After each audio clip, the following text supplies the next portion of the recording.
Hello everyone, welcome back to Soundarya job information. இன்னைக்கு நம்ம share பண்ண போகிற ஜாப் அப்படின்னு பார்க்கும்போது Indian Oil Corporation Limited.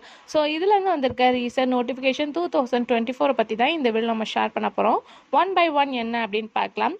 So Indian Oil Corporation limited IOCL. So இது ஸ்பெசிஃபிக்காக கவர்மெண்ட் ஜாப். ஸோ உங்களுக்கே நல்லா தெரியும். இதுலேருந்து ரீசன்ட் நோட்டிஃபிகேஷன் ஷேர் பண்ணியிருக்காங்க. ரிசர்ச் அசோசியேட்டட் ஆர் 3 அப்படின்னு சொல்லிட்டு.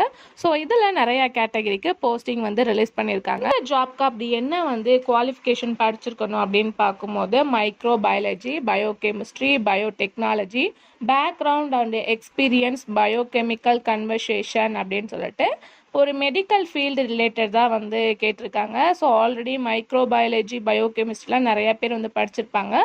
ஸோ கண்டிப்பாக இந்த ஜாப்க்கு வந்து அப்ளை பண்ணலாம். ஸோ இந்த ஜாப்க்கு அப்ளை பண்ண ஏஜ் லிமிட்டட் அப்படின்னு சொல்லிட்டு பார்க்கும்போது 40க்குள்ளே இருக்கணும் அப்படின்றத ஷார்ட்டாக சொல்லியிருக்காங்க. ஸோ இந்த ஜாப்க்கு லாஸ்ட் டேட் அப்படின்னு சொல்லிட்டு பார்க்கும்போது டுமாரோட எண்ட் பண்ணுறாங்க, May 15. ஸோ இந்த ஜாப்க்கு எப்படி வந்து செலெக்ஷன் ப்ராசஸ் நடக்க போகுது அப்படின்னு கேட்கும்போது ஃபாஸ்ட் அப்ளை மெத்தட் வந்து ஆஃப்லைன் தான்.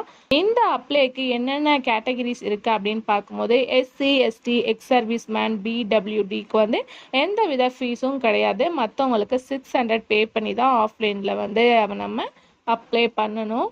ஸோ இதில் ரிலாக்ஸேஷனும் இருக்குது. 5 years ஆர் 3 years அப்படின்னு சொல்லிட்டு மென்ஷன் பண்ணியிருக்காங்க. ஸோ அவங்க ஸ்பெசிஃபிக்கான ஒரு இமெயில் கொடுத்துருக்காங்க. ஸோ அதில் தான் நம்ம வந்து அப்ளை பண்ண போகிறோம். ஸோ இது ஒரு தற்காலிக பணியிடம் அப்படின்றதையும் ஷேர் பண்ணியிருக்காங்க. ஸோ கண்டிப்பாக எலிஜிபிளாக இருக்கவங்க ட்ரை பண்ணுங்கள். எந்த ஒரு டவுட்னாலும் கமெண்ட்ல ஷேர் பண்ணுங்கள்.